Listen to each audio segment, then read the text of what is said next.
The news media, my dear people, are making a great thing, as well they might, about the murder of two little children by their mother.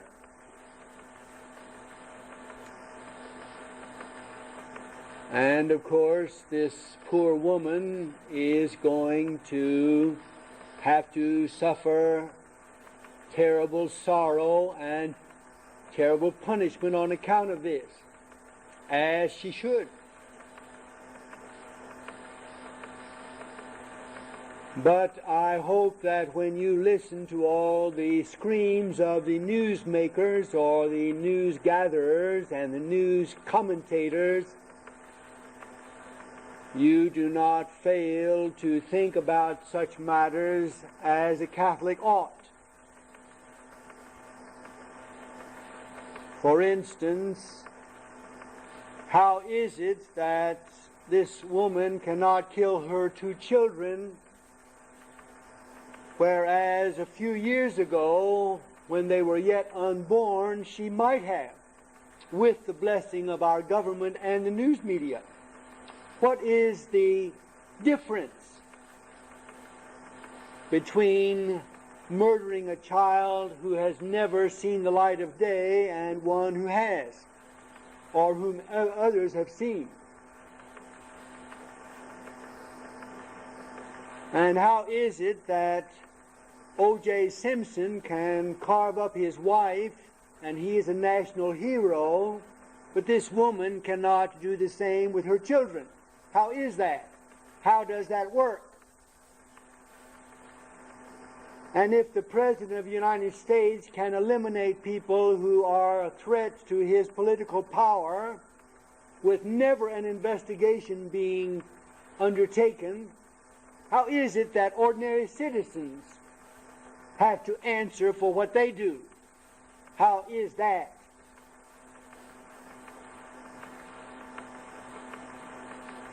I don't know what your thoughts are on the subject, but I imagine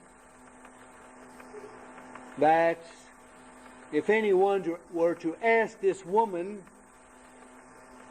she would say, "I could not stand the crying anymore." Maybe she will never get a chance to answer that question, but I get the idea that a woman who is trying to take care of children without there being a father is very hard put to it, because there is no let-up. She has to worry about all the expenses. She has to worry about someone taking care of them all the time. And she probably feels very much alone. Now, you know, we are not excusing the crime, but, pardon me, we have to ask the question, to what extent is the father guilty of this crime? Where is he in the picture? How much responsibility does he have for this terrible thing? Because he is supposed to be there.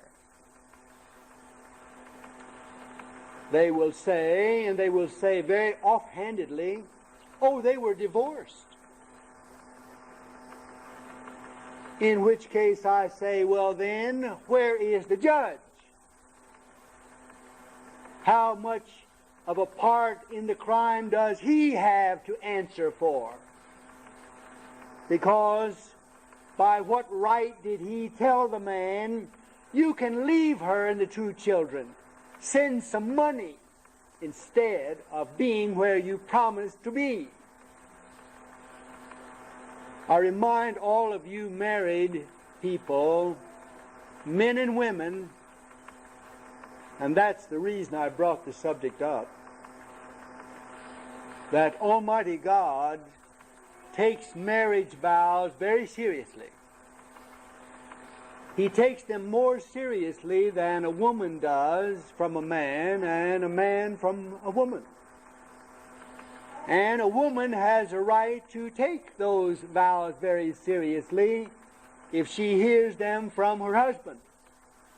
She has a right never to forget all the nice things that he said to her in an effort to get her to marry him.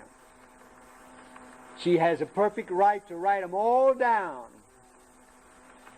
All the weeks during the courtship, she has a perfect right to write them all down. Or if she wants, say, can I have that on tape? So that you and I never forget it. How you're always going to take care of me. How you're always going to love me. How you're never going to look at another woman, even when we are 30 years married. You're never going to let me be lonesome. You're never going to make me carry all the burden. You're never going to say an unkind thing to me. You are going to love me with all your heart always. That's the way they talk. Isn't that true, ladies? When they are courting, they're all poets. You should write it all down and keep all those letters. Spend a little time away so they'll write some letters. Or get the little gadget whereby you can tape the phone conversation. Keep it all in careful file because you will need it. Or you will have reason to wish you had it. And you have a perfect right to demand that they stick to the terms of the vows because God will. And you men, you have a perfect right also to have a tape recorder. Because you have a right to ask the same thing. You have a right to expect that she will always love you. That she will never call you names. That she will stay with you always. That she will not spend money that you haven't made yet. That she will be proud of your children, as many as God gives you. You have a perfect right, you men, to expect that she will obey you. Now you done stopped preaching and gone to meddling, parson. You have a perfect right, you men, that when you say, that is enough, the discussion is over, this is what we're going to do, that she will say, you're the boss. And not to nag you out of the house. You have a right, you men, when you ask for a little quiet, that you get it. You have that right. The main thing is that both the men and the women have a right, and this is a legal right, and it is a religious right, and it is a religious obligation before God, that you keep your word to each other spoken before and on the wedding day. I promise, I vow, before God, I vow it. I will be a good man to you. I will be a good woman to you. You both have that right. And if it's not a happy home, it is due mainly to those things. Not keeping your word. If you don't want to get married, you young people, you girls and you boys, if you don't want to get married, you have a perfect right. You can be a sister. You might be able to be a priest. You can be a monk or a hermit, or you can be just a no-good single man. You have that choice. But if you say, I do, in a wedding ceremony, you're not free anymore. You are committed. And God will hold you to it. Now, this kind of talk, as you know, is altogether foreign to the world nowadays, and you're not going to hear this kind of talk with regard to this poor woman. You're not going to hear any of this to explain why a woman could do such a terrible thing. But all of us know, all of us, that is, who have children, know that children can drive a mother and a father not to do these things. That's extraordinary.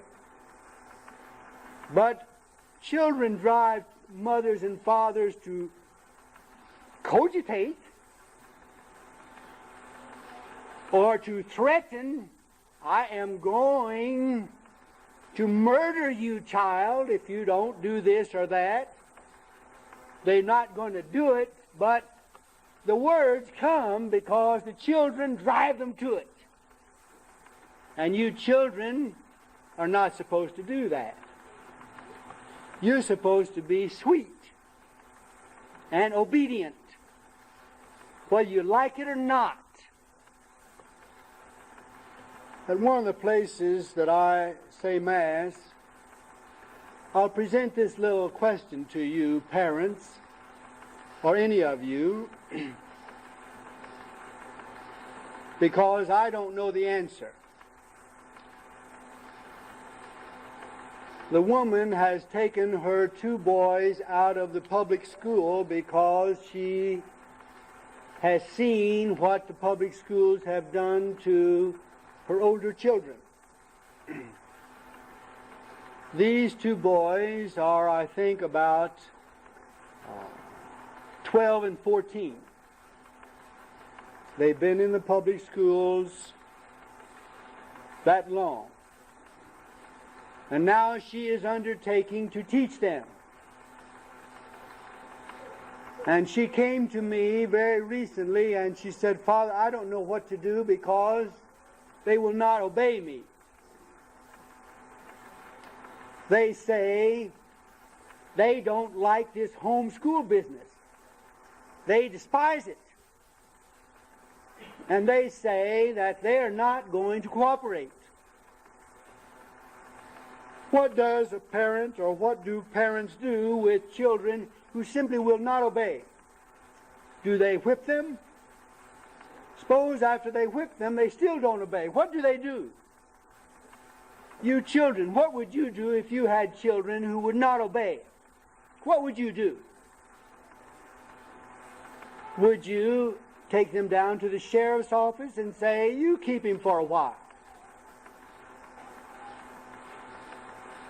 Frankly, I don't know what parents do with children who will not obey.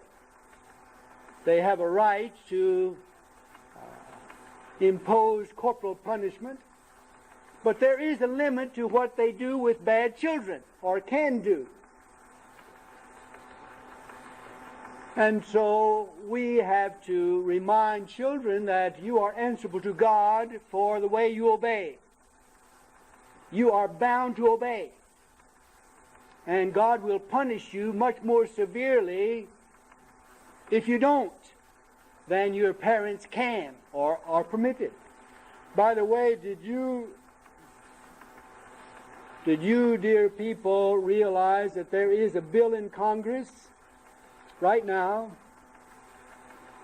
Senate Bill 70, which says that the United Nations will have the right to oversee how parents in this country discipline their children? And this bill forbids the children to impose corporal punishment, which is to whip their children. And the children may take their parents to court if they do, or if for any reason the children are dissatisfied with the parents. This is now a bill that is being considered and already has 50 senators to sponsor it.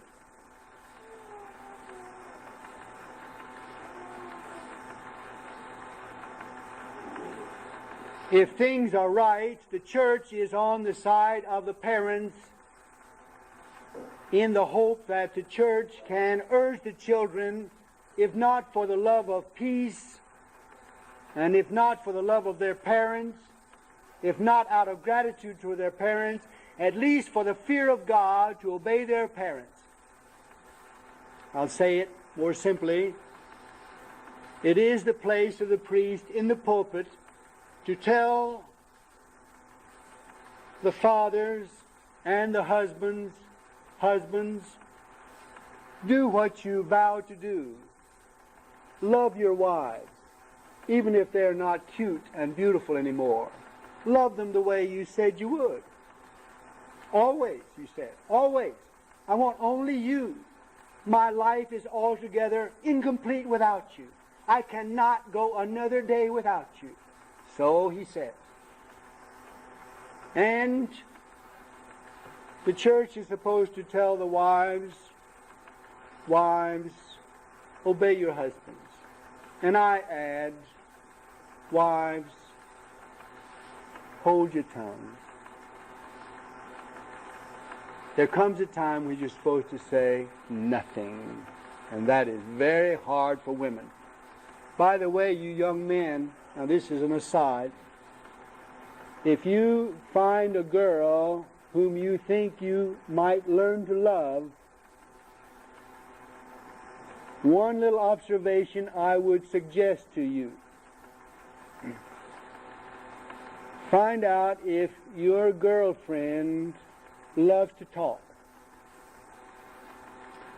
If she loves to talk, you better learn to love to listen. Because she is going to want you to listen. And she is going to want you to learn. And you children, the church tells the priest to tell the children to obey your parents, because that is your duty as children. You are supposed to obey your parents. That's a good thing. That is how you learn to be a good parent.